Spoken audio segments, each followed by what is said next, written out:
अस्सलाम वालेकुम। सबसे पहले तो मेरी जानिब से बहुत बहुत मुबारक हो, क्योंकि बहुत ही मुबारक महीने हैं जो इसकी तैयारी अब हमने करनी है, रजब, शाबान और रमज़ान।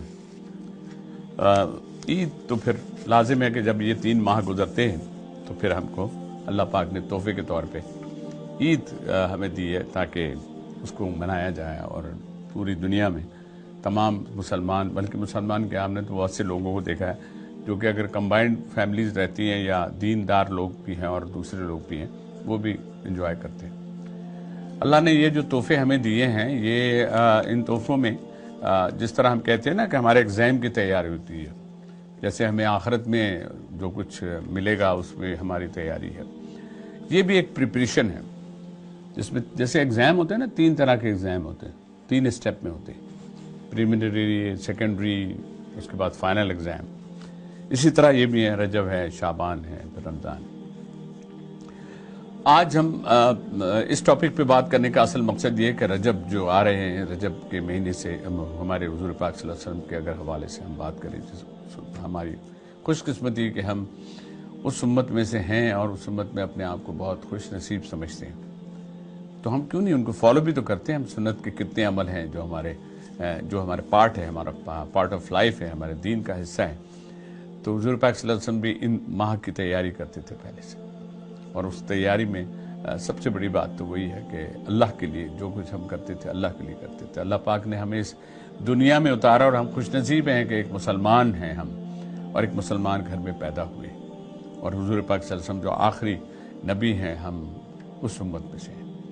हमारी खुशनसीबी की फहरिस्त बहुत लंबी है, लेकिन क्या हम अपनी प्रिपरेशन में रजब, शाबान और रमज़ान को देखते हैं तो हमें उसमें कौन कौन सी ऐसी चीज़ें नज़र आती हैं जिस पर अमल हम करना शुरू कर देते हैं। आपके अमल शुरू करने की वजह यह है कि आप छोटी छोटी बातों से शुरू करें, आप बहुत बड़ा कुछ नहीं करें। आप अपने अमल में, अपनी बातों में, अपने कारोबार में, अपने रवैयों में, इन सब में अगर तब्दीली लाते हैं तो उसका असर बाकी जो आपके 9 महीने रह जाते हैं उनमें भी उसके असरात काफ़ी होते हैं। क्योंकि हम जब कोई बुखार, आपको बुखार होता है, बुखार होने के बाद ठीक हो जाता है, जब ठीक हो जाता है लेकिन बुखार के साथ होते हैं, ये है नेगेटिव में।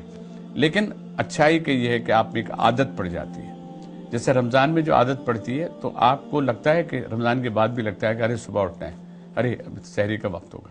लेकिन वो तोहफ़ा रमज़ान में अल्लाह पाक ने हमें ईद की शक्ल में दिया है, और रोज़ेदार तो खैर उसके चेहरे पे जो अल्लाह की तरफ से जो नूर होता है। और हमें ये रमज़ान का रोज़ा भी एक ऐसा इम्तहान है, हमें बताता है कि भूख क्या होती है, बर्दाश्त क्या होती है, और उससे जुड़ी हुई कितनी चीज़ें हैं जो हम अमल अपना कर रहे होते हैं। उसी तरह शाबान है और रजब है।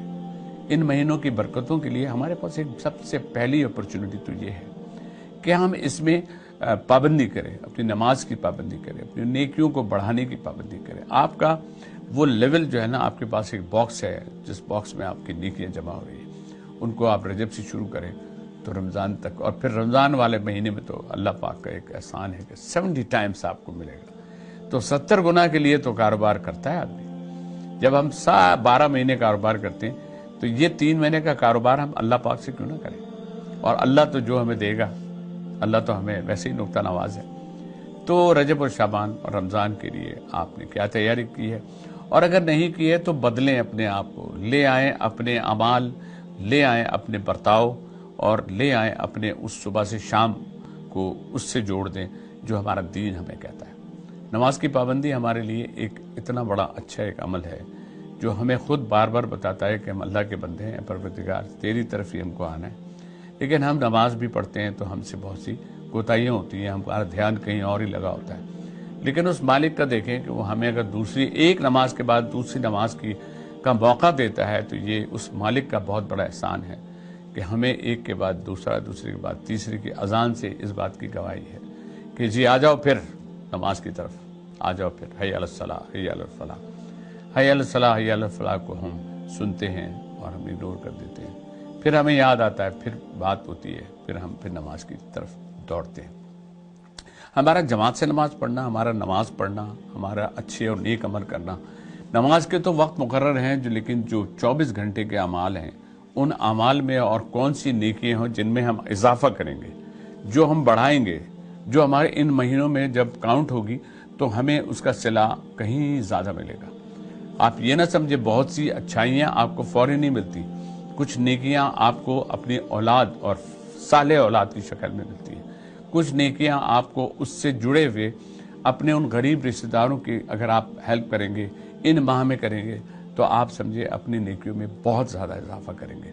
अपने इर्द गिर्द ज़रूर देखें। रजब को आप इस और रमज़ान को, शाबान को इसी तरह ना जोड़ें कि सिर्फ आपने नमाज पढ़नी है और बस आपने आखिरी बाकी सारी ज़िंदगी को, मतलब बाकी जो आप कर रहे हैं उसको उसी रवानी में रखना। लेकिन नहीं, ये आपने ढूंढनी है नेकियां। आपने वो अमल देखने हैं कि अब मैं कौन कौन से अमल ऐसे करूं जो मुझसे इग्नोर हो गए। वो इग्नोर में सबसे इर्द गिर्द को देखें, आपके उन गरीबों को देखें, अपने उन रिश्तेदारों को देखें, अपने रिश्तेदारों के सगे रिश्तेदार के बाद आपके दूर के सारे रिश्तेदारों को आपको पता है उनके हालात कैसे हैं, कौन बीमार है, किसको क्या तकलीफ है। ज़रूरी नहीं कि अगर बीमार की अयादत के लिए आप एक बुके लेकर जाएं, साथ में वो लिफाफे जो आप शादियों में बांटते हैं उस जैसे लिफाफे उनको दे दें। ये रजब शाबान रमज़ान के लिए मैं आपको एक वो पता हम सबको है, हमसे मिस हो जाता है। हम जानबूझकर भी बहुत सी नेकियां नहीं करते, बल्कि हमसे ये कोताही हो जाती है। तो आइए इस कोताही को दूर कर देते हैं, अपने पार्ट ऑफ लाइफ बना ले कि हम अपने इर्द गिर्द हमेशा देखते हैं, एक लिस्ट बना लें जहां हम देनदार उन लोगों की लिस्ट होती है जिनसे हम सामान माल खरीदते हैं। उसी तरह एक लिस्ट बना ले कि ये रिश्तेदारों को हमें इन 3 माह के अंदर उनकी हेल्प करनी है, उनकी मदद करनी है। अगर कोई बीमार है या किसी को कोई भी तकलीफ है, उस तकलीफ का अजाला के लिए अगर आप जरिया बनते हैं तो जरिया आप नहीं बन रहे, आपको अल्लाह पाक बना रहा है। आपकी किसी नेकी को अगर अल्लाह को पसंद आती है तो ये खुद आपका जहन खुल जाता है और आप ऐसा काम करते हैं। आइए हम अपने जहनों को खोलें और उन अमाल की तरफ बढ़ें जिसमें हमारी कोताहियाँ हो रही हैं लेकिन हमें मालूम नहीं है। अल्लाह पाक हम सबको ये तौफीक दे और हमें इस काबिल बनाए कि हम नेकियों को बढ़ाने के लिए ऐसा कुछ करते जाएं कि जब हम अल्लाह के रूबरू हों तो हम बहुत शर्मिंदा ना हों, बल्कि अल्लाह पाक अपनी ब्लेसिंग हम पे रखें।